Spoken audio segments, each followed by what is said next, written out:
You know, what's more masculine than hooking up with as many girls as you can is actually like being committed and devoted to just one. How to redirect rejection is probably the most important thing a guy needs to figure out, because it's going to happen a lot.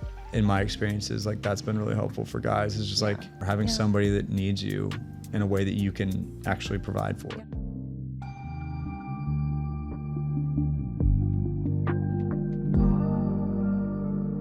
Welcome back to another episode of Let's Talk Relationships. You've probably seen today's guest pop up on your feed. He's tall, tan, and always rocking cowboy boots in Southern California. But Brad Ledford is more than just a real worthy cowboy with a great jawline. He's a man of faith, discipline, and serious conviction. In a world where masculinity often feels a little lost, he brings something really refreshing to the table. In today's episode, we're peeling back the layers. We're learning about his upbringing, how he approaches dating with purpose, and why discipline matters so much. We also get into what he thinks it really means to be and to lead as a man today. This one's honest, it's thoughtful, and yes, it's a little fun. So settle in, we're getting to know the man behind the boots. Let's get to it. Yeah. Hey, Brad. Hey. How's it going? I'm great. How are you, Beatrice? Good. I'm so glad that you're here today. I am too. So we were just here. We were chatting earlier, but I was telling him I dubbed him as the Newport Beach cowboy. How do you feel about that? I'll take it. You'll take it? Because it's true, but I don't know if it's like I'm excited about it, but it's true, so I'll take it. Yeah. Yeah. Well, if you haven't seen his reels, I mean, there's a lot of cowboying in those reels. Yeah. And I want people to know, like, is it really real, or or is this a little like, you know, show you put on? Yeah. No, all the animals are fake. Yeah. Gus is fake. He's actually a wooden horse. Well, you do use wooden. What are those, wooden cows? Oh, roping dummies. Roping dummies. For- See, this is all new to me. Yeah. It's different. It's not. Yeah, it's different. So it's all real. Okay. Yes, the cows are real. Guys, he has cowboy boots on. Like, you can't see him. Let's see him. There they are. I was like, I knew he'd wear them. Yeah. I wear them everywhere, honestly, which is funny in Newport Beach too, because like everybody's like wearing their boat shoes and stuff like that. And I just don't fit in. But you're in an anomaly out there. Yeah. Okay, I want to hear about it. How did you get into the cowboying? Like, how did you let's get into it. So from North Carolina, and we actually didn't. I mean, technically we had cows on our farm for a little bit, but it was our neighbor's cows. Like we didn't even really like do a lot of cow work. But we had horses. Okay. And so grew up riding, knew how to do that stuff. Did not know much about working cows or cattle. And so it was actually, this was maybe like 4 years ago. 4 years ago, I was at a barbecue thing, and this guy wore boots, and he looked pretty dirty, and I was actually wearing my riding boots too. And I started making fun of him. I'm like, why are you wearing boots? We're in Newport Beach. Yeah. You know, I was doing it too, so like it was okay to make fun of him. And so I'm like talking trash to this guy. He was like, screw you, dude. I actually have a job I have to work tomorrow morning at 6 a.m. for this guy who has like, you know, a couple hundred head of cattle in this area in Mission Viejo. And he brings them down once a year, and then we sort and gather and haul and blah, blah, blah. Can you ride? I'm like, yeah, I can. He's like, well, then come tomorrow at 6 a.m. Let's do this. I'm like, shoot. All right. And he's like, have you worked cows before? And of course I was like, yeah, knowing very well that I had not. And so I show up at 6 a.m., jump on one of the ranch horses, and I just loved it. And it went really well. Like we got all the cattle in the corral, got them sorted out, shipped them out. So I just kept coming back. I love that. Yeah, that was about 4 years ago. So I've been doing the cow stuff for about 4 years. Yeah. And you have your own horse named Gus. We talked about him earlier. I was like, oh, I love that name. Yeah. Gus. Gus is a very special horse. He's honestly been like the biggest roll of the dice. I met a guy on Facebook in Houston, Texas. And he was like, yeah, he's a calf roper. And I wanted to get into calf roping at the time. And that's what I'm working on now. And so I wanted a horse that was broken towards calf roping, kind of ready for it. And this guy was pretty good. And he started sending me these videos of this horse. And I was like, he looks perfect, honestly. And so I just sent it. I started driving to Houston one day. I was like, I'm just going to buy a trailer on the way there. I'll just figure it out. Wow. And so big thing to just figure out on a whim. I'm just going to get a trailer, just put a horse in it. No big deal. I will say I did the whole pre-purchase vet check, all that kind of stuff. So I had a vet check them out before I hit the road, all that kind of stuff.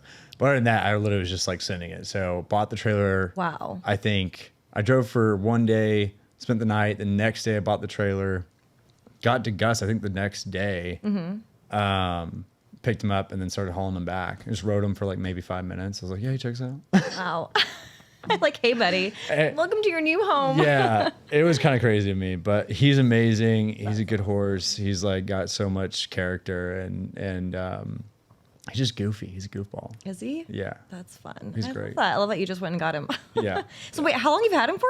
I've only had Gus for... I've only had Gus for about three or 4 months now. It's not very long.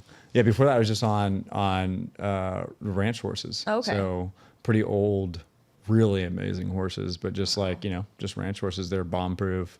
Yeah. Could do anything, brand on them, rope on them, whatever you want to do. Like, didn't matter.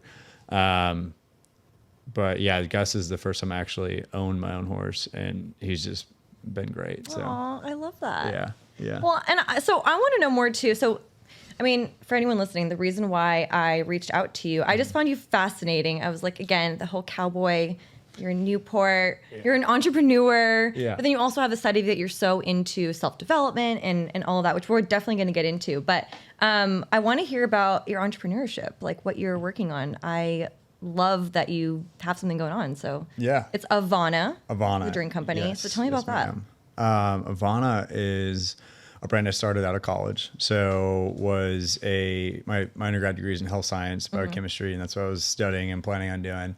But while we just figured out we both went to Chapman. We're like, whoa! Which is crazy because it's not a big school. I know, it's such a small world. He's like, yeah, I graduated from Chapman. And I'm like, wait, what? So did I. So crazy. I love it. The world is tiny. It is so small. It is like the couple I was interviewing earlier too. We have a mutual friend. We're like, it's so random. Yeah. And we met on the internet. Like, it's just crazy. It's so crazy. But yeah, so Avana actually started while I was still in college. We're doing research on different things with ethanol metabolism, with IV bags, for ERs, for people coming in with acute alcoholism and that kind of stuff. And it got me looking at what was in the market on, the hard seltzer industry. And because I was kind of blowing up at the time, this was like 6 years ago. Yeah. And it was like White Claw and Truly was just coming out. Yeah. And I was like, okay, what ingredients are they using? Yeah, right? It was just crazy now because there's so many. It's so crowded. It's very crowded. Nightmares. I'm sure. But so I saw a lot of the ingredients they were using make it hard on your body to digest the ethanol or the alcohol. And I was like, this makes no sense. Alcohol already sucks for your body. Why are we making it worse? Wow. That means I always get headaches from drinking those. I can't drink them. Like totally. Horrible migraines. Like one can and I'm like, can't drink the rest. Same. So I was like, crazy. Yeah. And I'm not like into alcohol. I'm not a tequila connoisseur. I don't even drink that much, honestly. That's so funny. Yeah. I don't either, but that's funny that you have. No, I know. It's very weird. But it kind of makes sense though, because like I want to make a product that's like, hey, people aren't going to just stop drinking. So let's make something that's like the least bad for you as possible. And like, it made sense and, kind of aligned with everything in my life and like, taking things in moderation and stuff. So our whole brand's around mindful drinking. We were the first company to ever organically can tequila. I sold my car to start it. I had a Jeep Wrangler and a motorcycle. Yeah. And I just was like, all right, I can get more money for the Jeep. So I guess I'm on the motorcycle. Wow. Did that. Me and my co-founder, Austin, did crazy stuff. Like I lived in our office. Austin worked overnight at Home Depot and 24-hour fitness. We did the whole entrepreneur, Elon Musk. Dude, it's a grind. Crap. Like, I don't think people realize like starting your own business. I'm in the thick of it right now. And I'm like, I'm working more hours now than I did in corporate. Like it is crazy. It's so much work. Yep. It's like that saying about like, oh, like you trade your, 9 to 5 in, but like when you trade your 9 to 5 in, like honestly, like you're trading up. You're trading in for like a 5 to like 10, 5 a.m. to 10 p.m. Like that's what you're trading for. It's like constant. Like I'm always thinking about, okay, I have to finish this and I got to do that. And it's not for everyone. Like Yep. I feel like entrepreneurship, I feel like they sell it to you like you're going to have all this free time and you're going to be able to go to the gym at 1. Yeah, I do go to the gym at 1 o'clock, but that's only because I'm working from like 7 to 12. And then I'm working from, 2 to 7. So it's like, And it's like having a baby, like for me, like I played football in college and like training is a huge part of my life. Yeah. And I think like fitness and gym stuff is important for anybody, but like totally. I went through a phase, I don't know, probably a year when I was starting Avana and didn't go to the gym at all, which is like, I will never go back to that. But like I had to do it because Avana was the baby essentially. Yeah. And when someone's a baby and needs something from you, you have to give it attention. Yeah. You don't have a choice. So yeah, wow, you sacrificed the gym. That's I know that sounds so lame, but but that's if you know like my backstory, if your Instagram, like the Instagram, but like also like just how I was raised and stuff, like that's a huge part of who I am, and like how I keep things centered and balanced and a cool head and all that kind of stuff. So like honestly, I would not want to do that again, but you have to sometimes. I know, like I won't work out for 2 weeks and I'm like, oh my God, everything hurts. Like it's just like, you just don't, I don't know. You just don't feel as good. It's like 100%. It's just not the same, but 100%. So tell me about your background. I want to hear where you're from. Yeah. So North Carolina, born and raised. I spent a little time in California. Did you? Yeah. We moved to Encinitas. Oh, nice. Okay. Yeah. So right when my parents split up, I was in kindergarten. Okay. And we moved to Encinitas, and my dad had just moved us out there because he was a professional hang glider pilot when he was like back in the 70s, not. Okay. So this is where you get the adventure side. Yeah, he's crazy. he's a cool guy. He's a very cool guy, but he's very crazy. And so professional hang glider pilot, very much daredevil. I think he dropped out of high school to make custom motorcycles was his thing. Wow. Yeah, he was crazy. Crazy. Yeah. But so anyways, moved us out to California because he was going to do some, I think, commercial development, real estate type stuff out here. And my parents actually split up right when he moved us out. So it was just my mom, my sister, and I living in Encinitas. Okay. And so it was obviously an adjustment, but I was also in kindergarten, so very, very young. Super young. Yeah, I think I was like, would that be 7? Maybe 7? I don't really know. What is kindergarten? 6, I think it's 7? like 5 or 6 or 6 or 7, somewhere around there. Yeah, I think I was 6. Yeah, probably 6. So lived there for 3 years and then moved back to North Carolina because it's just my mom and my sister out here. And we're like, all of our families in North Carolina, my mom's parents, and obviously she's raising my sister and I alone. That's huge. No support, no help. And she's just out here by herself, kind of crazy. So we moved back and then I grew up the rest of my life there, which was great. Honestly, North Carolina, where I grew up in North Carolina, it's called Asheville. So it's like a... No, okay. Literally, you know about Asheville? The couple that I just interviewed is from Asheville. Oh, no way. Right before you. Yeah, that's wild. That's super cool. They live there because they just went through all the craziness that happened in that area. Yes, the hurricane, which was very gnarly. Yeah. Is your family okay? Is every? Yep. Yeah. Everybody's good. We had a little damage at the farm, but nothing bad. Wow. My high school, I went back to help out, and there was I drove through, and one of my buddies was there, really, I came in for a weekend, but he had been there for weeks.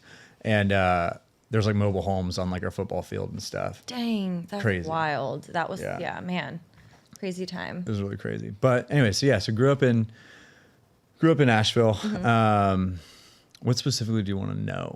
Well, I'm just curious. How was it? It sounds like you were raised primarily by your mom. Yes. So how was that? Going through a divorce. Not only did you go through a divorce, but your family moved. So it's now you've moved. You're up. You left an area that you somewhat knew, and then now you're being raised by your mom only. How was that as a kid growing up? How was that? Yeah, it was interesting. It was a very interesting dynamic too, because I had a sister. So okay, I was gonna ask if you had siblings. Yeah. Okay. So my mom and my sister were best friends, right? Because they would always there's not a joke, but something I experienced growing up is they would watch Gilmore Girls together. So so they were I love that. Yeah, they were I think that's the same deal with Gilmore Girls, right? Mother and daughter. Yeah. Mm-hmm. So they would go in my mom's room and they wouldn't actually really shut the door, but pretty much just shut me out, and they would go do that. And I was fine with it, right? Because I had my own stuff to do. And was she younger or older? She's older. Older, okay. Yeah. So they were a thing, right? And then I was just kind of out in the wilderness. yeah. Honestly. But yeah, it was interesting. So when my parents first split up, it was a lot to adjust to. You know, I was playing baseball at the time, like little t-ball and getting into coach pitch or whatever, or kids pitch or whatever. And I remember I was like, I would throw with my mom, and she was a saint. Like, she's just amazing. And she would play catch with me, but at some point she couldn't keep up, right? Like, she couldn't keep throwing the ball with me because it was just, I wanted to throw it harder and harder. And as a kid, like, you're not really going to regulate how hard you're throwing it. We couldn't do it anymore. So I would just throw it at the garage and like that kind of stuff. And like, I remember back then, like, Boy Scouts was a thing, and all my friends were in Boy Scouts. Or Indian Guides, I think, is the California thing. Yeah, is there not Boy Scouts anymore? Is this something, I just listened to something the other day. They're like, yeah, there's no longer Boy Scouts. I'm like, oh, that's crazy. What? We got rid of that? Like, bad time to get rid of that. But yeah, that's wild. It is a bad time to get rid of that. But I think they called it Indian Guides out here when we were living out here. Interesting. Something different. But it was still a guy, like, father-son thing. Yeah. And so I couldn't even be, maybe it's changed now, but back then I couldn't even be like a member of it because I didn't have a dad to be a member of it. Sad. Yeah, but I mean, I did get to go on a few, and I still remember those to this day. Like, there was like 2 camping trips I got to go on because my buddy's dad brought me, and that was cool. So yeah, as a kid, like very young, it was different. And my dad was in and out of my life. So he came back in a little later on when we moved back to North Carolina. I think I was in middle school when he kind of came back in for like a few years. And then was just kind of in and out is kind of how he was. And yeah, so as a kid, it was interesting, and it definitely led me down, I think, a harder path, just because I didn't have that father figure going into middle school. And middle school is such a weird time for everyone. I can't imagine. It's such a weird time, especially for a guy or a little boy. Like, oh, dude, it's so you're already going through so many changes. It's so weird. Yeah, we never got the birds and the bees talk. Like, literally, like, I was literally just out in the woods. I didn't either. Like, maybe a lot of people experience that too. But parents were just like, nope, we're just don't. Just think about it, figure it out, right? But I was definitely just like out there figuring it out. But yeah, so when I got in middle school, like, I was such a punk. Like, I was honestly like such a punk. And I'll get to this in a minute. But when my life changed around, people would be like, oh, well, like, what would you like? You know, if you met, like, I think it was around like my end of my sophomore year of high school is when my life totally flipped around. What would you do if you like met freshman year you or 8th grade year you? I'm like, honestly, I'd punch him square in the nose. Like, I'd knock that kid out. You're like, he needed some discipline. But it's like, oh, like, everybody needs a hug. It's like, no, I need a punch to the face. Like, honestly. So it definitely led me to a challenging middle school time, and was bullied a lot then too. I was really skinny. I was like, gosh, I was really good at running cross country, but total nerd, super like skinny. Tall, skinny. Oh, lanky. Yeah, lanky. Yeah, so like lanky. I could picture so awkward. it. I had like a Justin Bieber haircut that like went down to the long. Did it flip? So bad. Did it did flipped. the It did the whole thing. It was so bad, like so bad. But yeah, so then I went on a mission trip to the Dominican Republic. Okay. And that's where I actually like encountered God's love, and I saw like how people that lived with Jesus in them were like completely different. And even though I had known about, like, my mom was a very strong Christian, raised as Christian, exposed me to anything and everything she could about the church, but I never grabbed onto it until then.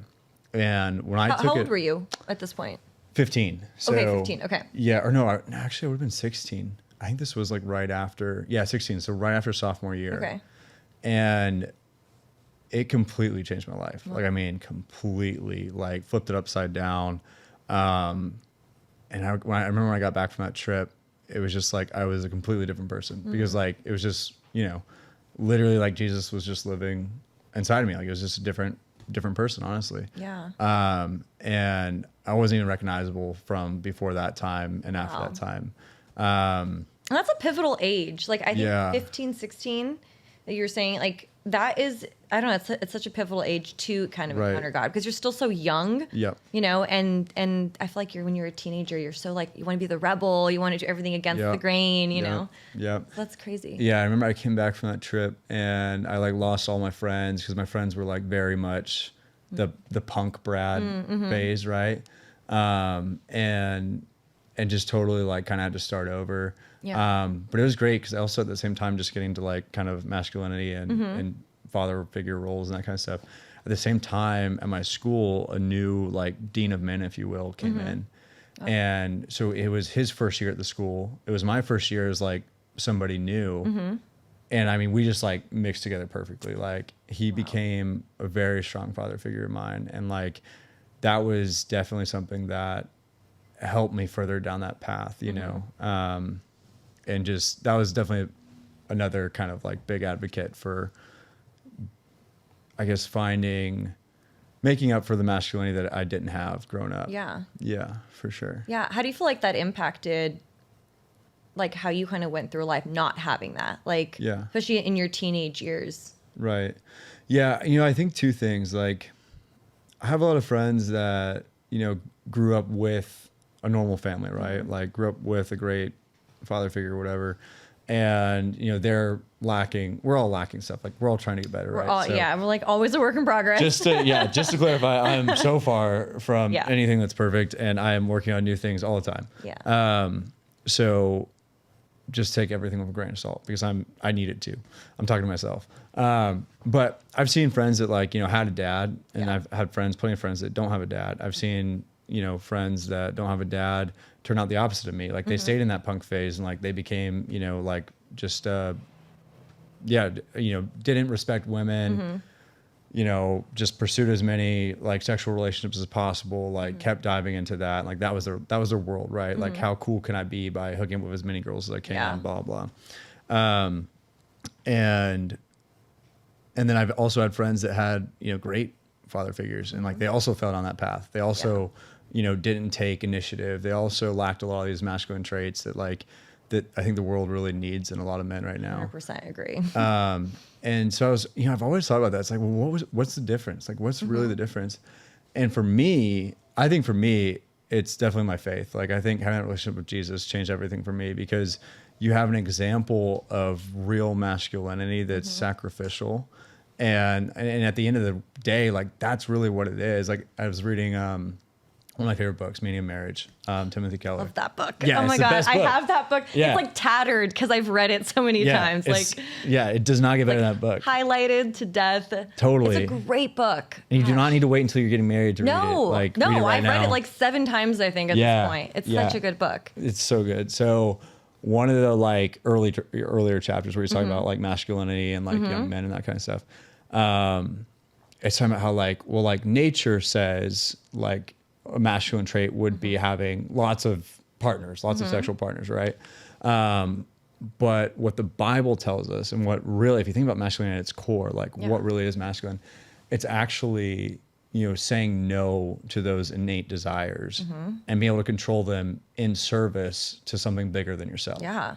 So like, you know, what's more masculine than hooking up with as many girls as you can is actually like being committed and devoted to just one. 100%. Because you're daily saying no to like what's very natural and instinctual to you. Like think about like, you know, like we work with cattle all the time, right?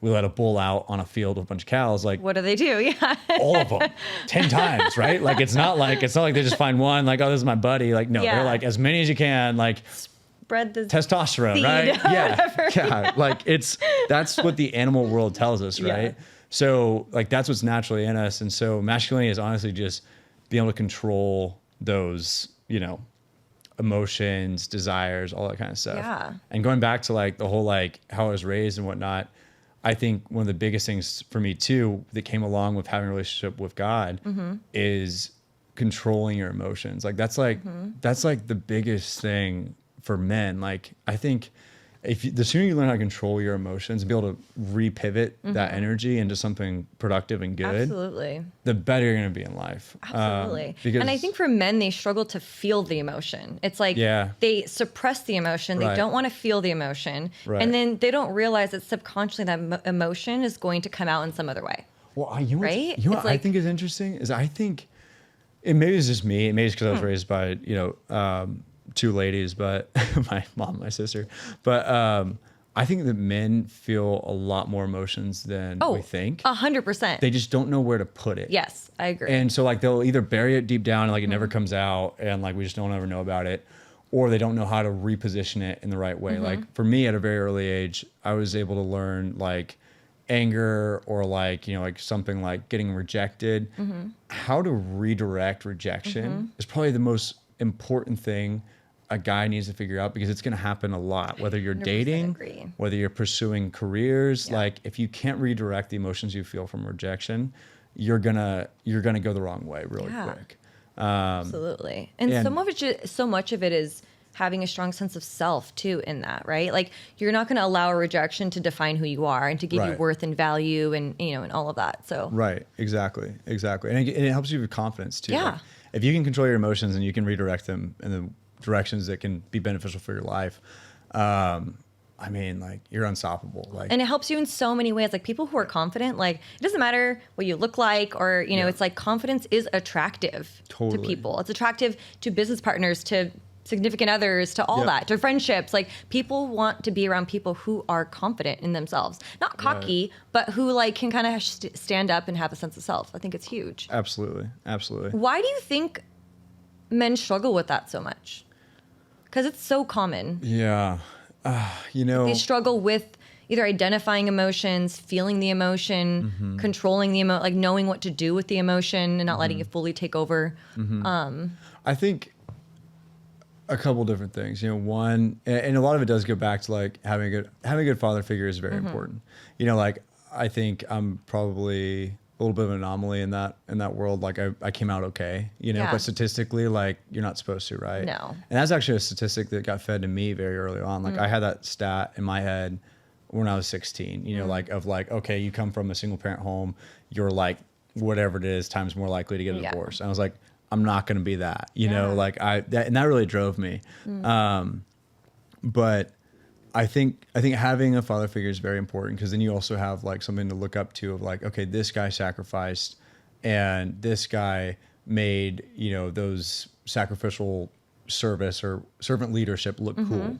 Because when you're growing up, like none of your buddies make servant leadership look cool. It's all about like how can you be, you know, the alpha male. I'm like, I'm too cool for that. I'm too cool for this. Like servant leadership is not a cool thing. It's not an attractive thing when you're growing up. It's not common. No. We don't see. I think it's because we also don't see it modeled well. That's what I was about to get to. Yeah. So like, we just don't see it. Even for women, like we don't see that modeled well, even in significant others and partners, and you know. Right. And so like, if you're growing up without a dad, or if you're raising kids, you know, and their dad isn't around, like introducing them to somebody that can help be a father figure, even as a teacher. Like men in schools are so important. Like male teachers, I mean, I remember every single male teacher I had, and they are so important, because like if you don't have a father figure, like you spend a lot of time with those people. Absolutely. And they're feeding you information, so like you look up to them already. So and it's just sad because we don't have a lot of we have less and less male teachers out there.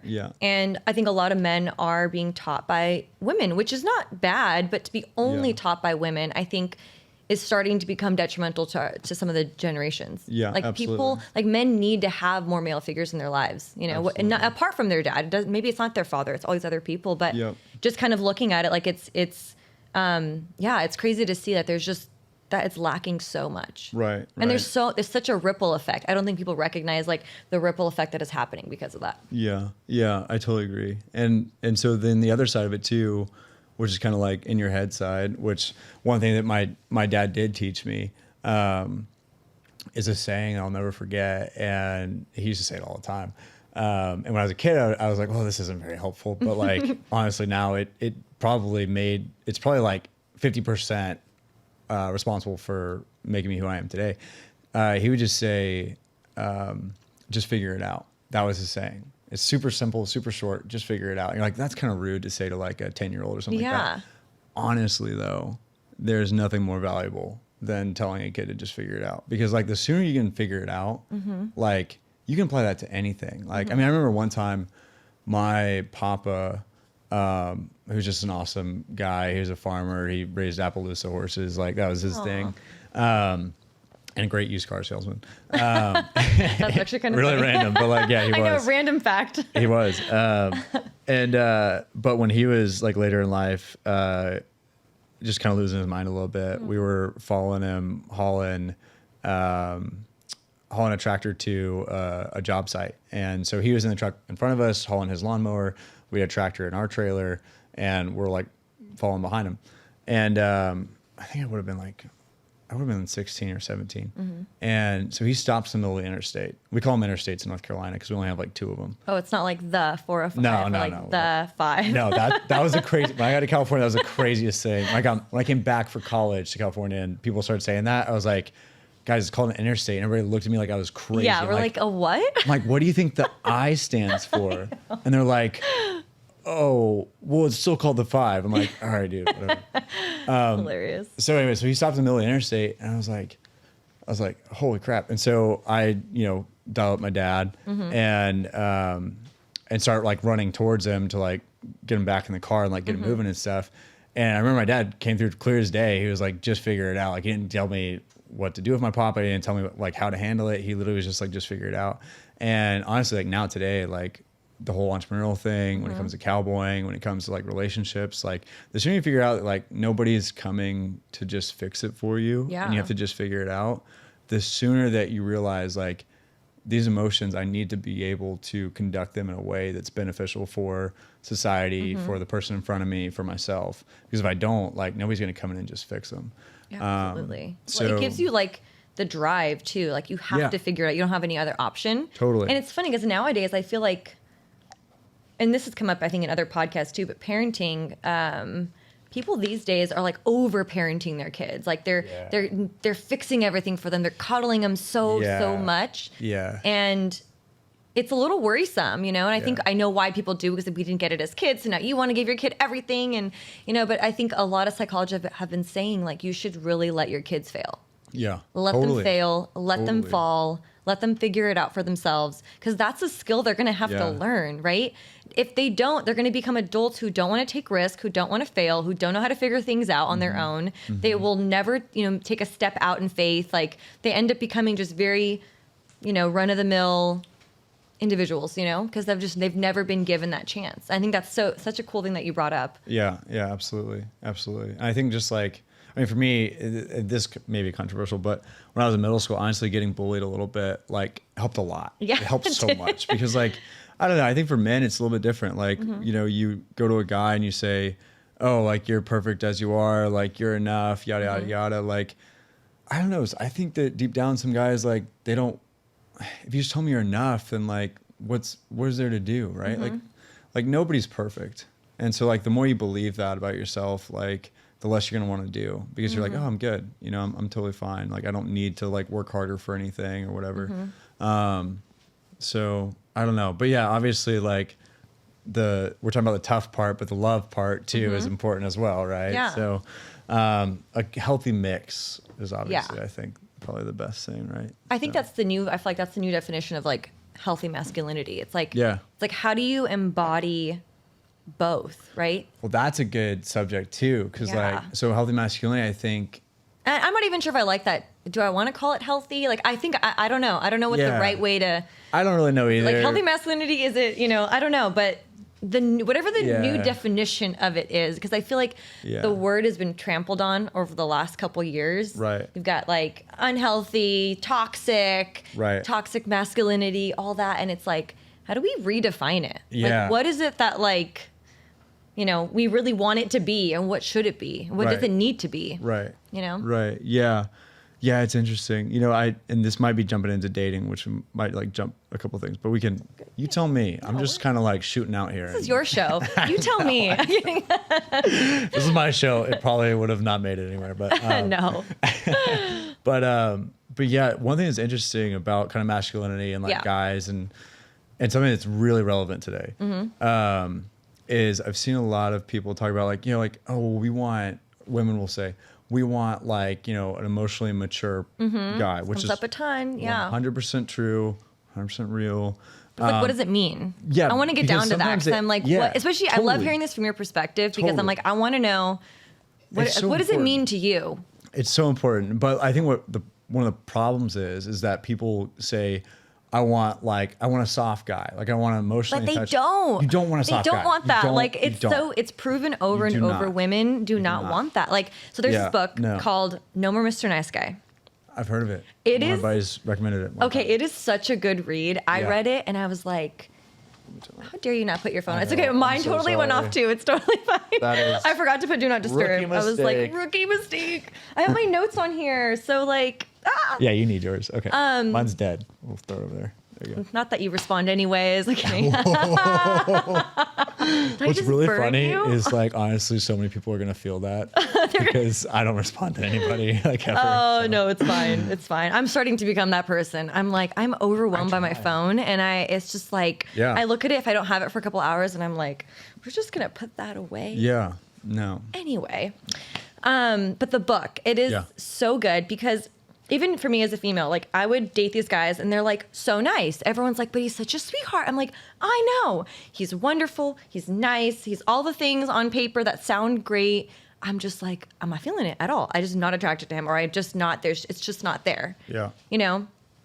And then someone recommended me to read this book and I was like, oh my gosh. Because a lot of these guys ended up being a little bit more like the nice guy, right? So self-sacrificial that they didn't even have a self, right? It became so much about the other person. Yeah.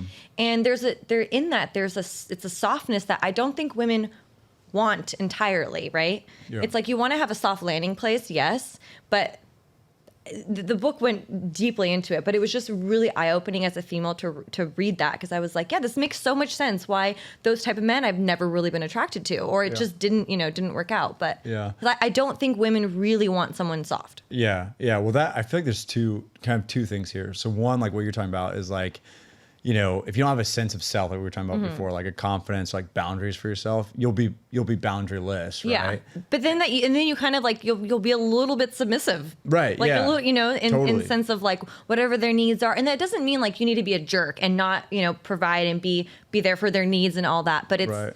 I don't know, it's a fine line, I feel like. It definitely is. Yeah. And I think too, on the other end too, is guys here, like being emotionally intelligent is a more attractive thing now, which it is, but like you just take it too far, where it's like girls don't want a guy that's going to cry about everything necessarily, but when they're crying, they want a guy that understands and can nurture those feelings and help with it, right? Yeah, So absolutely. like, and that's where like kind of like the duality of being a man comes in, and back to the whole like controlling your emotions, why it's so important. And I'll give like a little story that actually just happened last week.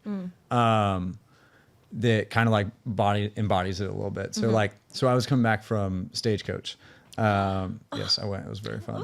I didn't get to go this year, although I was in Italy, so I can't complain, but I was a little bit Yeah, you're in sad. I was a Italy. little bit No. sad. I wish they were different weekends. I mean, shoot, I love going. Italy is pretty amazing. So, but yeah, I do also love Stagecoach. So I was there, and I didn't really drink at all Saturday and Sunday, and so I was like, okay, I can drive back. And so I drove back on Sunday and got back at like 3 a.m. Oh my God, you drove out that night? I drove back that night. Yeah. Wow, I wanted to be like firing all cylinders Monday. Like, Yeah. I want to be back in the saddle. Like we're get it. going, and also like cow stuff, like got to be, ready to go. Cows So got to be herded. I don't know what you they do. all, yeah. I mean, hey, they don't take a break on eating or don't. drinking. And like, so you can't take a break on them either. So, so I get back at 3 a.m. And I'm exhausted, right? I bring my bags into the house. I go through the garage, go over to my room, and I live with some roommates too. And so I throw my bags down, and I go to my door, and I twist the handle, and like it doesn't really twist. And I'm like, you know what? I'm a little tired. I'm delusional. I'm gonna go grab one more bag. Maybe I didn't twist it right. I go grab one more bag on my truck, and then I come back in, and I come back up to the door handle, and I remember I did put my shoes on. I put my boots back on because one time, and I'll make this story super short, but one time people followed some of my roommates back to a bar. I came out late at night because they were attacking them, tasing them my and stuff. gosh. Went to break it up and was doing so, and was like kind of maintaining this one guy, and then got blindsided and got hit in the face and broke like 3 bones in my face. So What? But I was sleeping though, so I was in my underwear and nothing else. And so like now, just put your boots on before you get in a fight, if a fight might happen. So anyways, I put my shoes on because I'm like, my door didn't open. There's only one way to my room. This is interesting. My roommates are gone. And So you're alone at this point. I'm alone. Yeah. All my roommates Oh are my still God. Stagecoach. So I come back to the door. Boots are on. We're ready to rock just in case. I twist the handle again. Deadlocked. There's something or somebody in my room for sure. And so at that point, and this goes into the whole masculinity thing. It's like, yeah, I had to be capable because I don't know what's in my room, right? All my roommates are Stagecoach, and I was like giving myself like the benefit of the doubt, like, okay, well maybe one of their buddies came over and stayed, and for some reason got too drunk, stayed in my room, something like that. But at the same time, like we live on the peninsula in Newport, so like a lot of homeless people target these houses because they're rental locations, you know. And so I'm like, all right, this guy or girl, whatever's on the side of my room could have a knife. They could want to hurt me. Who knows? But whatever I have to do right now is I have to come across in such a way that whatever's in my room does not want to come out fighting. Yeah. So extremely aggressive, right? And so I'm being extremely, extremely aggressive, you know, kind of like waking up whatever's in my room. Yeah. And they kind of come to the door. It sounded like kind of like a dog at first. And I was like, oh, maybe they somehow locked Todd, my roommate's girlfriend's dog, into the room. And I was like, and then I like kind of heard something on the door that sounded more human, so like got even more aggressive, right? Door swings open, and I have no idea what's like this. Who knows? Oh my this person God, could be on a gun. Like you have no idea, right? Like you just got to be totally locked and loaded, like ready to go, right? Door swings open, and it ends up being a 50-year-old homeless lady. And so they got into your house. They got into my house and was sleeping on my bed. Yeah, was sleeping on my bed. But how did they even get in? Wait, this is such a crazy story. Our door is probably unlocked. I'm not gonna lie. I'm from North Carolina. Like we didn't lock anything back there. Doors. Yeah, I grew up here. We're like instantly like, like someone knocks at the door and you're like, what's like who's there? You're not expecting guests, you know. I'm working on it. We'll get there. But yeah. So it's a 50-year-old lady, and I had to go from extreme aggression to like I think the next thing I said was I'm sorry.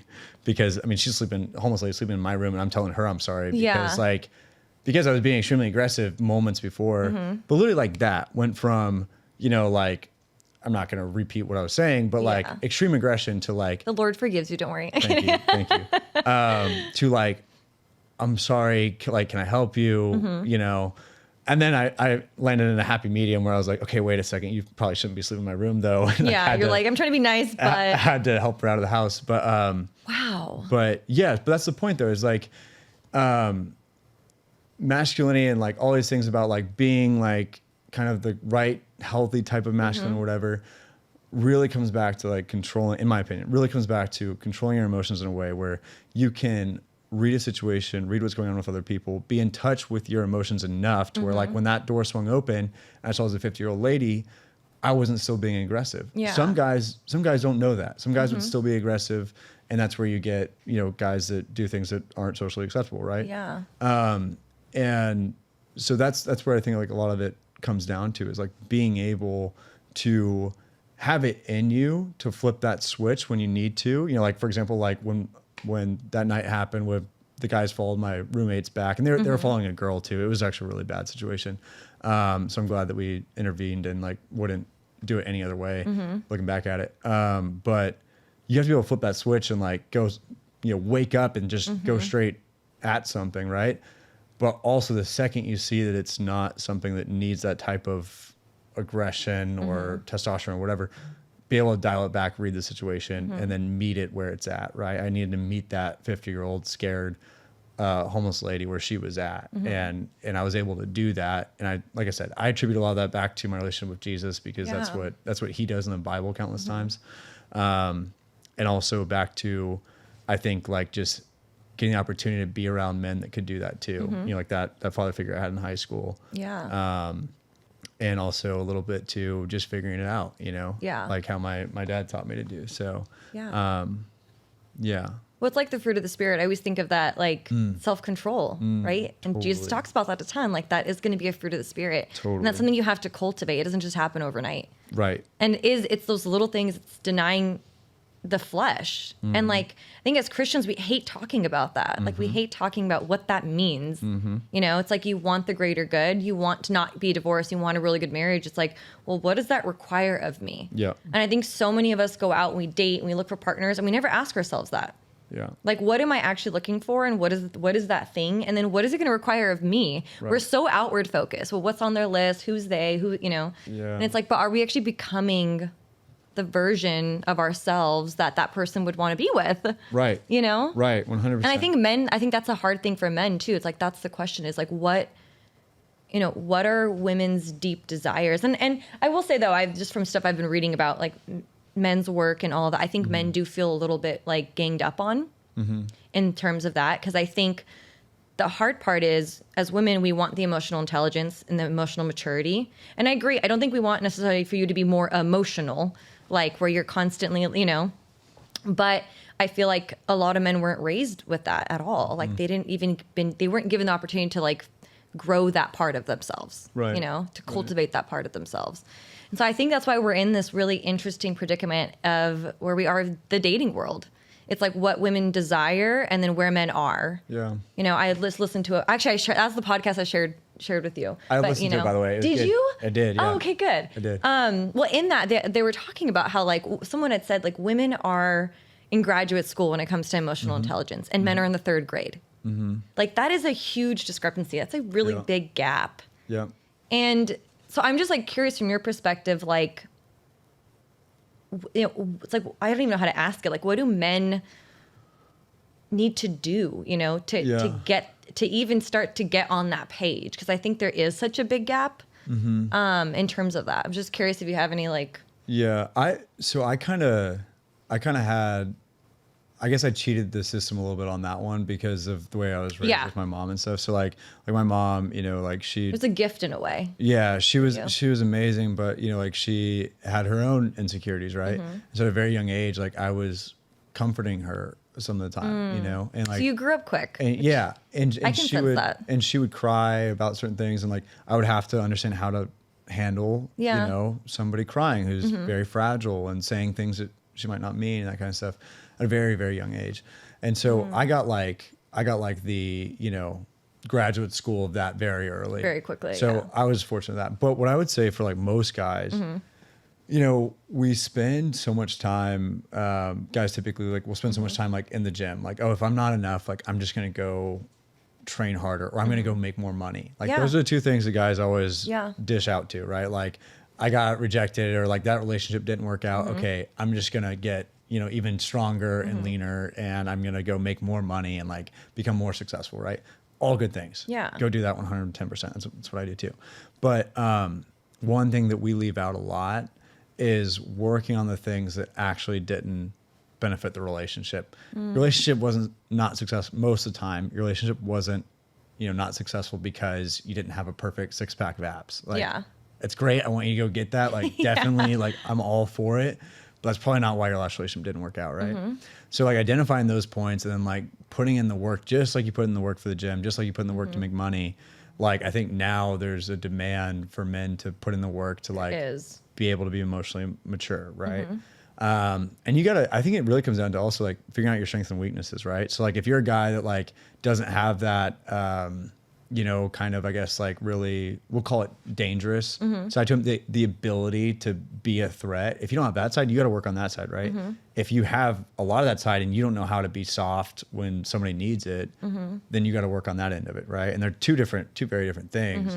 So evaluating where you're at is extremely important for guys because, like, they're two different trainings, I guess, of how to become the opposite thing, right? And so I think really a lot of introspection, self-reflection on like, what am I lacking? And then going towards and working towards that. So, you know, like if you're like most guys who play a lot of sports, the aggressive, competitive side is very natural, but that like meeting somebody where they're at and being able to match emotional, you know, kind of energy or whatever, is hard. Then like, I think taking time to do stuff like read the book Like a Meaning of Marriage, right? Like, great book. We recommend it to everyone. Yeah, great Gosh, book. It's such a good book. Such a good book.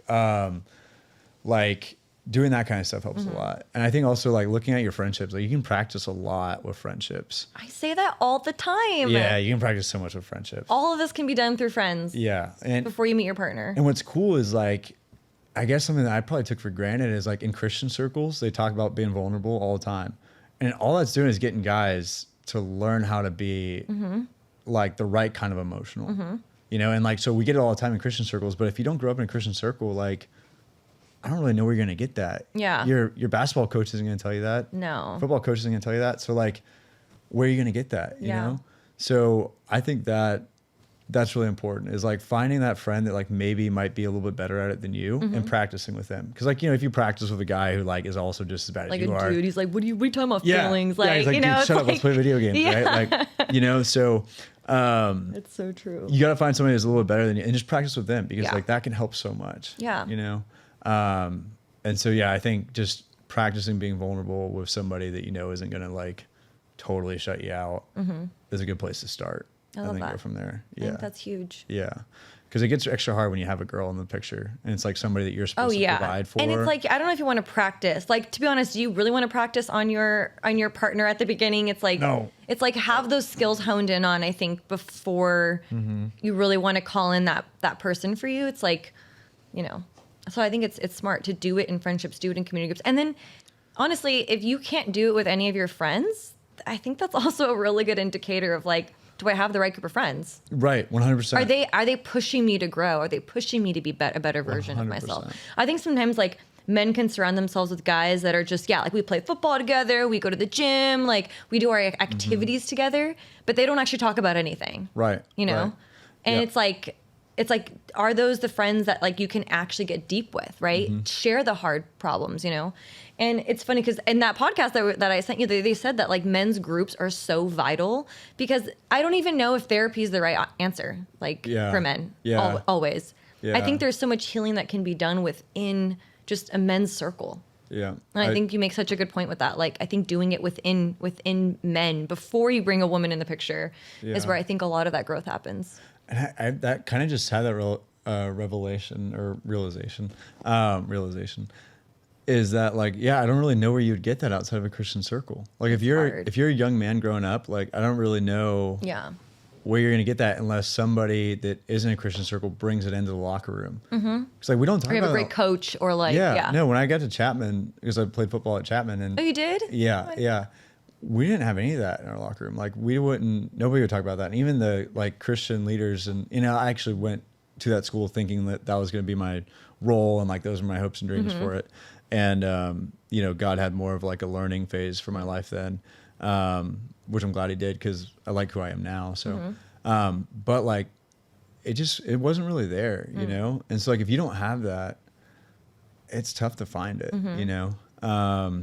So honestly, like even if you're not a Christian, like for young men, like I would encourage like just go to a Christian men's group anyways. You don't have to believe in any of it. It doesn't matter. Like just go and experience the conversations that those guys will have with you. And like, yes, not all groups are perfect. You might run into the wrong one. I mean, we're humans. We got to stop thinking that just because we're in a Christian group where it's going to be like, it's going to be perfect. Like, no, it won't be. We're all messed up. Okay. No. We're all messed up. We all have problems. But like, if you want a guy, like if you want to walk in and just understand what it means to be emotionally mature, like high chance you'll find it in one of those groups. Because one of those guys will come up and like ask you about, not how was the game last night. They'll ask you like, do you struggle with lust? And you'll be like, what? Or like, how are you actually doing? Right? Yeah. Like, exactly. How is your family? Like, what's going on for real? Yeah. So, very powerful. So how has all this kind of shaped your dating? Like when you're out there looking for someone, like how has all of this shaped how you date? Because it sounds very, countercultural, kind of the life that you want to live and lead. Right. Yeah. I mean, like I said, back when I was 16, I grabbed that stat, got planted in my head about how, if you grow up in a single parent home, you're way more likely to get a divorce. And that just like really drove something in me that was like, okay, like I'm gonna do everything I can and not be I'm not gonna be that statistic. Exactly. I think it did for my sister too. Like we both kind of felt that way.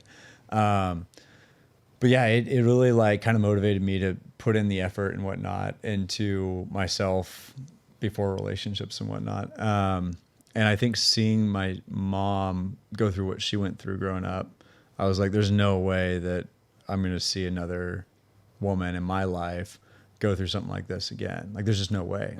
Like, I would rather be a failure in business. I would rather not get to go to the gym again forever. I would rather like never make it to any, type of, good level of rodeo work. Like, I would give up all that to make sure that, that didn't happen. So I think my upbringing just showed me how important it was, showed me how, not just for myself and for like my future kids and like wanting them to grow up with a dad and a mom that love each other and like can show that and all that kind of stuff. But also how important it is for that woman in my life that, the mother of my kids, like, it's a hard thing to raise kids just on your own, and like tons of women do it and it's amazing, but like, I don't want to have to put somebody through that, especially not if it's my responsibility, So it's definitely a lot of motivation from the past go into all that. I think that also like just the level of importance too is heightened for me just because I've seen the negative sides of it. Yeah. I think a lot of people don't experience that. It's kind of like there's two things where it's like you either have a great role model to look up to, like your parents loved each other and like you're like, oh, I got to see like how nice it is when they love each other. Well, I got to see how nasty it was when they don't. I got to see the destructiveness of it, how sad it was when I had to throw the tennis ball at the garage when I couldn't throw the baseball with my mom anymore. Oh, I felt that one. I was like, oh. Yeah, no, it was all right. I did throw it at a tree a couple times and missed and broke a few windows and stuff. So yeah, it was not good. But I saw the negative side of it, and that makes me very encouraged or motivated to, not see that again. Yeah. So, and not just me, hopefully, and like all my friends that get married and stuff, like I never ask them about their job. I don't care about their job. Like I just want to know like how's y'all's relationship? Yeah. Because like honestly, like if I see any of that stuff messing up, like I'm right in there front and center, like talking to the guy, trying to, encourage him to work on that, because it's the biggest decision you'll make in your life, and like huge, the most impactful too, right? I totally agree. Other than like following Christ, it's like that next big thing is 100%. Is your partner. And sometimes I feel like people make it so lightly. Oh yeah. Sure it's crazy. So I'm like, you think so? Like this is a lifelong. This is long. This is forever. Like I'm like, some people make it so lightly. I'm like. And like with dating too, they're like, oh, like we're just having fun, like yada yada. Like obviously make sure you can have fun with them. Yeah, like, it's a huge part, but like if you're not asking intentional questions, you're not being serious about it. Like what are you doing? Yeah, it's like go be single, have fun, right? You can have fun in that phase too. I totally agree, and that's why I put up on my Instagram, I put up a question. I said, because I had a whole episode on situationships, and I was like, how long is too long to be in a situationship? But 3 months. 3 months is nothing because it's like you're still early, right? 3, 6, 9, a year. The second most picked thing was a year. I said, so people are comfortable being in an unknown for a year? That's so crazy. I was just like... I was about to say a day. You shouldn't be in a situation for more than a day. I thought 3 months would take the the cake, and it did. And I was like, okay, maybe 6 months would be the next one. But it was just, it's crazy to me how people say like they aren't intentional with their decisions and choosing and dating. They're like, I want a marriage, I want a partner, I want all that. But then you're not willing to have the hard conversations, to ask for what you want, to identify at the early stages, like, what are we doing? What is this? And it's crazy how many people just won't have those conversations, and they know what they want and they're willing to accept far, far less. Right. And it's just, it's sad to see. Yeah. No, I have a lot of like guy friends that are single and dating and stuff. A lot that are married because I went, from the South and went to a Christian college to begin with. And so lots of guys that got married very young and like are on like their second, third kid or whatever. Oh, gosh, yeah. Yeah, I think one of them's on their fourth. Wow. Yeah, he's God, awesome. I can't even imagine 4 kids right now. No, wild. Crazy, yeah. But anyways, the ones that are single, and I talk to them, like I'll hear them every once in a while, they'll be like, oh, well, she's coming over, but like I don't think she's the one, blah, blah. I'm like, dude, like, what do you text her right now? Yeah. We'll go, I don't know, I'll go wingman you. We'll go meet somebody else. Like, I don't want anybody coming over that's like not the one. Like, that's crazy to me. It's wild. For what? Like, what's the point? There's no point. There's no point. I 100% agree. Other than not being masculine, just falling into those desires and like, which is the opposite of masculinity. But I think that's what it is men fall into that. I mean, so do women, but we're talking about men today, but like they fall into just kind of being complacent with everything in life, right? Yeah. They're not actively choosing or living life. They're just like letting life happen to them. Yeah. And that's what happens in their relationships, right? They're just, someone gave them attention. She was pretty, cool. Like, we'll see what this goes. Yeah, I don't think I'm going to marry her, but she's like nice. Yeah. That's what people talk. And I'm like, in my mind, I'm like, what? Like, it's such an investment, right? You're investing in somebody. And if it's not the right person, it's like, I understand like taking time to get to know somebody, but a lot of people aren't being intentional with that. Right. Yeah, I totally agree. What are green flags that you look for in a relationship when you're the one doing the seeking? Green flags in the relationship or in the girl? No, in a partner. In a partner. Okay. Like, what are your let's say, what are your top 3? Top 3. Maybe top 4. Okay, well, I'm gonna skip like the basic ones. Like, Well, yeah, like he's just loves Christian. God. I Okay, remember, yeah, yeah. we'll skip that. Because like that's just like a given. Yeah. But oh man, I would Put you on say the hot spot. Sorry. yeah, no, but these are great though. I'd say one of the earliest things I look for is like not being sceney, and what I mean by that is like not looking for like, you know, like the next best thing all the time. You know, like I've dated some people that were like, oh, like we have to go to this, you know, bar, this club, or like we have to go to this event, and like we have to be here because so and so is going to be there, or like giving value when they give value to guys or girls just because they're famous or something like that. Like external, yeah. Yeah, like if they're like, oh my gosh, like, or like they're praising somebody who's famous and like this person clearly isn't that great. You know what I'm saying?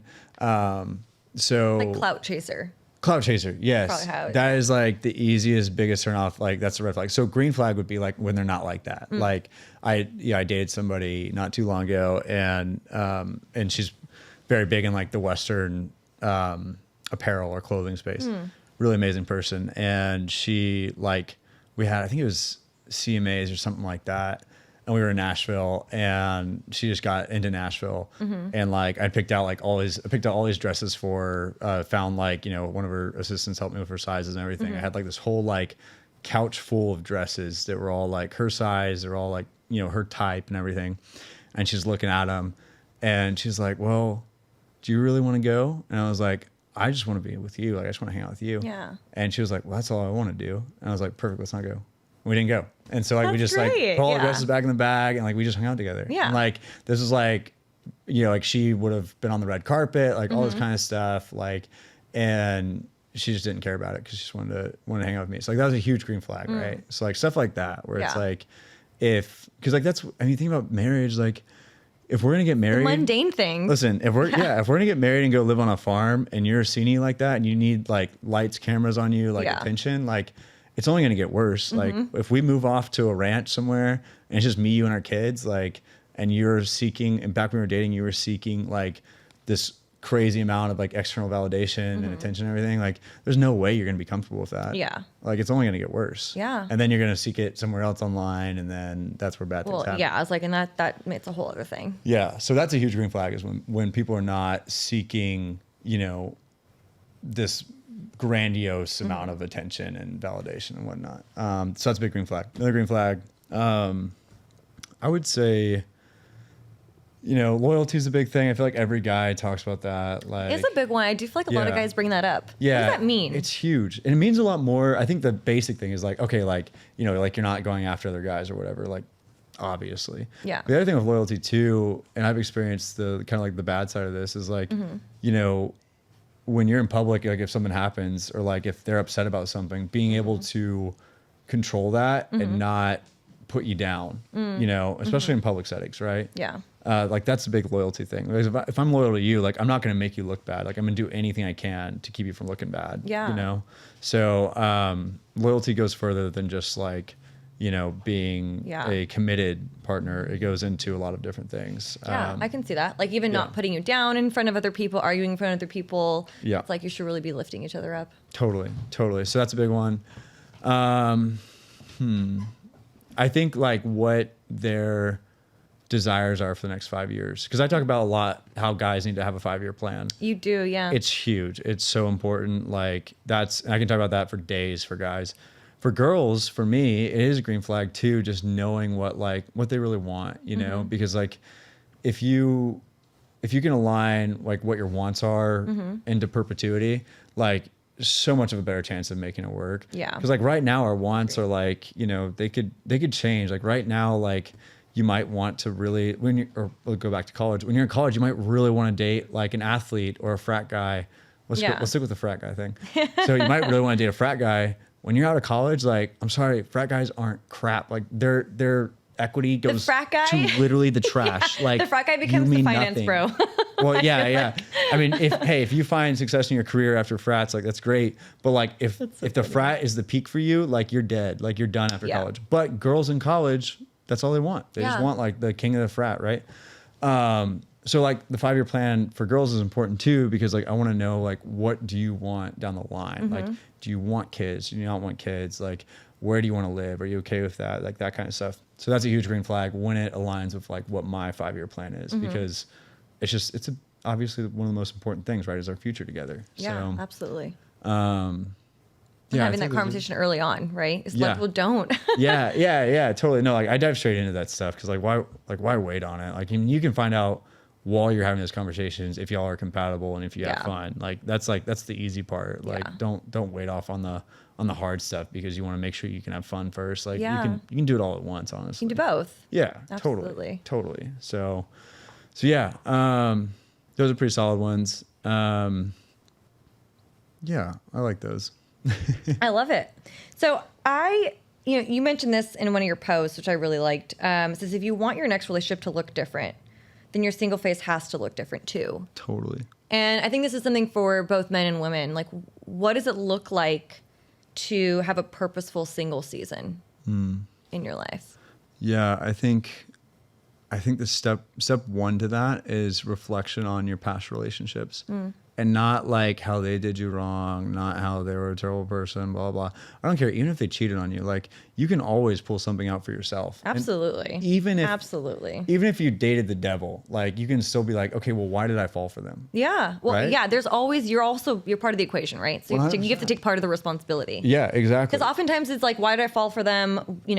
Why did I stay? Because usually you see red flags, you see issues, you don't address them. Like there's so much of the personal responsibility you have to take on. Totally. So start with that because even if it was the worst person ever and it really wasn't your fault or whatever, like you can still take away, okay, well, I need to work on my lust because obviously I kept going back to them because they were just so attractive. Yeah. And like we just had such a good connection or whatever. Yeah. Like clearly your priorities aren't in line, right? So let's work on that. Now, like most of the time, because we're all human, you can also find something a little deeper about yourself. Yeah. If you spend some time and are very introspective and even if it's a tiny, tiny bit, like, I mean, why not make it better, right? Yeah. So, so introspection, step one. Once you figure out those things that you want to look different in your next relationship, find ways to work on them. And it's different when you're single because obviously, like, you have to like kind of fabricate things or practice with friends or like that kind of stuff. So it gets a little interesting. But a lot of it comes back down to discipline and doing things that you don't like to do. So like, one example is like, because like when it comes to relationships, like love is communicated through sacrifice, and servant leadership is like one of the biggest calling of men to be, right?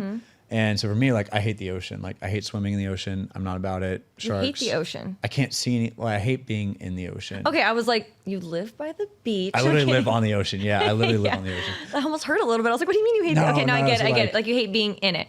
I can relate to that. But dude, I love the ocean. I just don't want to be in it all the time. I can't. Like I'm very athletic, but like I can't swim super fast. And so I'm like, look, if I get in the water and it's me 1v1 a shark, like I'm done. Yeah. Like, I'll take, bear, mountain lion, whatever, just because I can see it. Like it's still going to kill me. But like, hey, I'd rather take those odds. But the shark, I can't even see. Like that's just so messed up. So yeah, I don't do oceans. But I will, like literally yesterday, there's a guy, one of my buddies, my roommates are firefighters. And so one of the firefighters buddies was over and he was like, I'm going to go jump in the ocean. And I was like, okay, go have fun. I got to finish this reel or whatever. And I was like, screw it, I need to go do this because I hate the ocean. And so I made myself go do it because I knew I was, scared of the ocean or whatever. And facing that was helping me kind of like strengthen that muscle of like doing that thing that like you don't want to do, like that hard conversation you're gonna have to have with her after something bad happens, right? Like you don't want to have that conversation, but like who wants to have the conversation? No. But if you can do it. Yeah, right. If you strengthen that muscle, that ability to just like do it because it's right.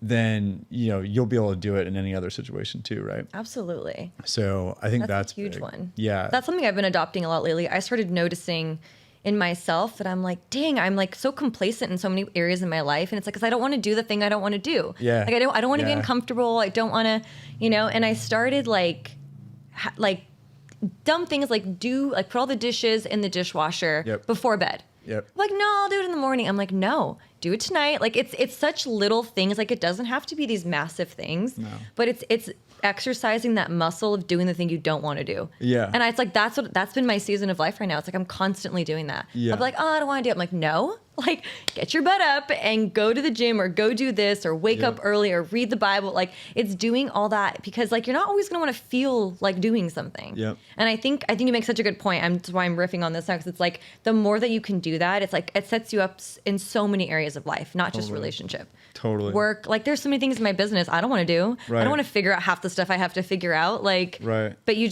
like, I have to do it. Yeah. You know? So I think it's a really good thing to cultivate, like that type of discipline of doing the uncomfortable things. Yeah. And it's funny too, because I feel like a lot of girls complain about guys not doing like the simple stuff. Like I made a post recently about filling up the Stanley, because I always hear guys, including my brother-in-law, who's the best guy in the world. Like, so Aww. I love him so much.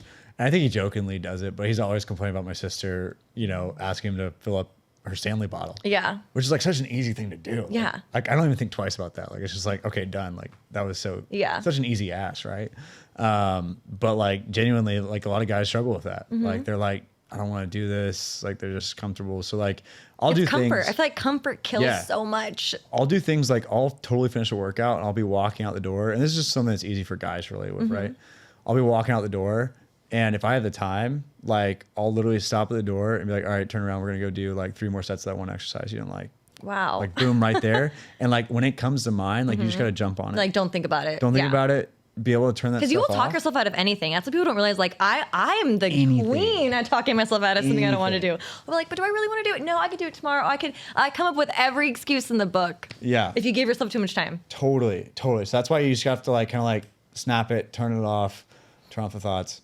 Absolutely. Go execute. Gosh, because it's it's so frustrating to do, but you just have to do it. Yeah. So getting good at that is super important in the single phase. Like when you're getting ready to go back into a relationship, like getting good at that kind of stuff is huge because it helps you sacrifice and serve a little bit better, right? Yeah. I think another thing too is like just realizing anything that's like deeper in yourself that you need to kind of work on. Like for me, you know, I think figuring out if there's any, you know, like attachment styles that aren't great for relationships, right? And like, I'm not an expert on attachment styles. Theory? I mean, I know some stuff about it, but like, I'm not like. Can I ask you what yours is? I think well, all right. I've taken like 50 tests on it, and I've also talked to I have a therapist that I met through a relationship I used to have, and we went together. And then I kept seeing her every once in a while, like on my own, because she's just amazing and stuff. And I'm also kind of like what you said earlier. Like, I don't know if therapy is the answer for guys all the time. Right. But she does help me with like some like zoom out, like look at your life. Like, let's see how we can make you a better man. Yeah. And she's cool. So yeah, I don't necessarily go in there and dump out my emotions to her. And then she, you know, makes me feel better about it. It's more like, hey, let's strategize. How can I be a better person? Right. And I think if guys looked at therapy like that, it'd be a lot more attractive to them. Yeah, like, versus like just divulging all my feelings and then crying. Like it's like, that's not therapy though. No, you know, it's not always what therapy is. No, it's like a freaking it's like a war vault where you're like planning on how are we going to fix these like very. That's a great way to put it. It's like that's how guys should look at it. The blueprint out and you're like, what are we doing? What was at the beginning of your life? We have it all, you know, that's really what it is. Guys should look at it that way, because if you look at it that way, great way to put it. A lot more guys would get in there, because like that's really what it is. I mean, if you look at the Bible, like most of the strongest men in the Bible fell to lust, not because they weren't strong enough, not because they weren't athletic enough. Like we got that side down. Yeah, we're good. You know, like how do we control these other things? Like, you know, fixing attachment styles or like lust and like that kind of stuff. Like all very important. Right. Yeah. I don't know for sure what my attachment style is. I think it's because I don't really I definitely don't fall fully into one compartment. Oh, that's fair. And sometimes you can like certain things trigger parts of you. Totally. Sometimes, you know. So I think it's a little bit of avoidant. Okay. It's definitely not anxious. I'm the opposite of that. But like the avoidant thing makes sense in my background. Yeah. Right. But I've definitely taken a lot of tests and like talked to my therapist lady who's seen me over the span of like, gosh, 4 years now. Wow. Okay. I know. That's great. Super crazy. Yeah, so like a mix of that. Yeah, that makes sense. Yeah. Yeah. Yeah. There's like, it's just, you know, we work through all those things. Like I always tell people, don't like define yourself by it. If you figure it out, you're like, I'm this. You're like, there's parts of you that are that. Yeah, and the biggest thing, this goes back to the masculinity stuff too, is not being the victim when you figure that stuff out, right? So like when you figure that out, that's a word. Yeah. Yeah. Like when you figure that stuff out, like, you know, people are always like, oh, like Americans, like you just think that you could accomplish anything. Like, heck yeah, of course you can. You literally can. Because you can. You like, literally can. Like, can. Yeah. Like me a year ago, I mean, I started this whole Instagram thing, like. Yeah, when did you start it? I think 8 months ago. No way. I think 8 months ago. That's wild. And a year ago, I was so in the dumps that I actually been talking to my dad about it. And he was like, I was living in Encinitas at the time. And he's actually been through a lot. So he actually lost his fiance to a paragliding accident. She passed away in Torrey Pines. That's horrible. Yeah, he's been through a lot in his life. I was talking to him and I was like, I was so low. And he was like, you know what? Like I couldn't even go to the gym. He's like, you just got to get out and walk. And if you walk far enough, there's an AA meeting down the street and you just got to go sit in that circle and like hear what people are going through and just talk to them. Wow. And I was like, that's how low I was, that he was suggesting I go to an AA meeting. I have no problem with alcohol. He was suggesting I go to an AA meeting just to like talk to people, you know? And And I think he said that because he probably did that when he lost her, you know? Yeah. Because God knows what he was going through then. I can't even imagine. That's like people ask like, what's your greatest fear? Is that like finding the love of your life and then them passing at some point, like early, like, oh, I can't even imagine. Yeah. I think I was in 5th grade when that happened too. So I didn't know. And I remember when it happened, he called me, he was crying on the phone and that was sorry. All right. I'm kidding. It's okay. Not giving me points. Busy guy. Yeah. It's all good. But yeah, I can still remember him crying on the phone about it, and it kind of rocked me a little bit. But yeah, so it's crazy. Yeah. But you make a good point, like not being the victim in those things. Not being the victim, no. Like you always have a chance. Like you can come back from anything. Like I mean, I've got really good friends that are paralyzed from the waist down, and like they have accomplished more in their life than I probably ever will, honestly. Yeah. Like, I mean, they're killing it, you know? So like, there's nothing really that's going to restrain you other than a bad mindset. Yeah. Mm-hmm. That's I think the most detrimental thing. Absolutely. So then what got you out of that? You said you went to the AA meeting. Oh, yeah. Bringing it full circle. No, my ADD brain's like, wait, I want to go back to that. Dude, I'm super ADHD, so I'm probably not very good for podcasts, but No, it's okay. I am too. I'm always like, but I find that so fascinating because it's like, to go to a meeting like that, like you're seeing what other people are going through and you feel, I think because you feel less alone. Yeah. So he suggested I do that. I didn't actually go to the AA meeting. Oh, you didn't? Okay. No, but I did find a bunch of different men's church groups. And like, that's what I ended up going to. That's similar. Same going to a group. Yeah. Same deal, right? The biggest thing that got me out of that, so that was actually, I had just left a really bad relationship then. One that I made a lot of mistakes in of like going back to when I shouldn't have. Yeah. Wonderful girl. She's a wonderful person. She just wasn't ready for a real, I think, relationship like that. And I kept wanting her to be because everything else was really great about her. But at the end of the day, like she just wasn't ready. There was nothing I could do to make her ready. And, she kept trying things too, but like in reality, she needed a lot of time on her own to figure some stuff out. That's really hard. That's a hard thing to walk away from when they're great, but you're like, you're just not ready for what I want. And it's like very hard. It is one of the hardest things to walk away from, truly. Extremely hard. And so, yeah, I think the biggest thing that helped me out of that was responsibility for my coworkers, for my employees and stuff like that with Avana. Yeah, having a business, it's huge. Right. And like through going through that relationship, it suffered a lot because I neglected it to take care of that relationship. Yeah.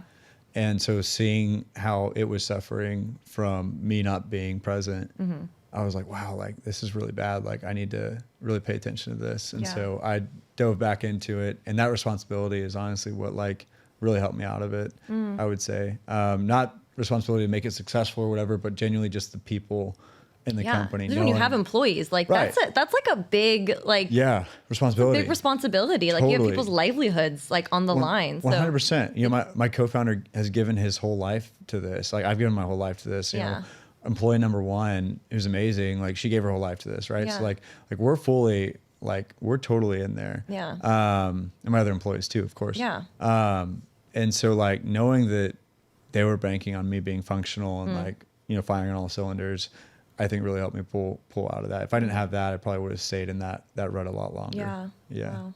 Yeah. Crazy. Which I think goes back to men. Like if you give them something to be responsible for, I think somebody DM'd me about this the other day. I try to answer DMs. I really do. And I get through a lot of them, but not all the time. Especially if it's a question about something in your life, I always try to answer those. Cause like I want to be helpful any way I can. Amazing. You know? Yeah. But especially if it's a guy. Like, I mean, cause like when I'm honestly like posting all this stuff because I want to talk to high school Brad and be like, hey, this is how you should be. Yeah. You know? So, but this one person DM'd me about, she was like, you know, I don't know if it was her husband or if it was her boyfriend, but like he was having a hard time like with his job and like kind of self-worth and stuff. She's like, how do I like get him out of his rut? And I was like, honestly, like the best thing you can do is like give him little things to be responsible for again, you know, like don't be like, hey, I'm just going to take care of everything for you and like wipe your butt. Like that's not going to get him out. He's going to stay. Doesn't help anyone. No, he's going to stay. And so I was like, just take little things, like make him feel like he's responsible for it. Like tell him like, hey, like, you know, tomorrow, you know, or like ask him, can you brush my hair? You know, something like that. And then just be really grateful for it. And if you do that, like if a guy feels that, like genuinely feels that, like, I mean, that puts him back on top of the world that he was able to provide something for you. Like if he's got any kind of heart or soul in him, like that'll bring him back slowly but surely. It really will. So that was my advice to her, and hopefully it worked out. But like I think in my experiences, like that's been really helpful for guys. Is just like having something to be responsible for, having somebody that needs you in a way that you can actually provide for. You know. So that's awesome. Yeah. Well, this has been such a good conversation. Yeah, I feel like we could talk forever, but we totally cut past that. It's ending. I know. I was like, wait, there's so much to talk about, but and I didn't even get to ask you questions. Like, it was so well, we get to what do you want to ask me? Well, how like, what do you think? Because you have such a good expertise on all this. Like, what do you think? I don't want to say expertise. I'm in there learning with everybody else, but we all are. But like, you're leaps and bounds ahead of a lot of us. What do you think? Like the number one kind of like thing that men should be working on as a whole? Like just stereotypically, obviously some guys are doing better in certain fields than others, but like where do you think the biggest discrepancy is? We're missing out on like where guys could be doing better for women in their life. Yeah. Oh my gosh. I think we covered so much today on that, but I think the most important, I think is really getting, like if I'm going to sum it all up, all that we talked about, I feel like is understanding who you really are, understanding who you are internally, what triggers you, what have you been hurt about, right? Like, I think it's really hard to grow and to evolve when you don't have a sense of self. And I think that sometimes that can be countercultural to the Christian world to be selfless, and we should be, that's 100%. But we also learn to love your neighbor as you love yourself. Like there is a component where I feel like you do have to know who you are. Who did God create you to be? What is he calling you to? I think there's so much of that is missing.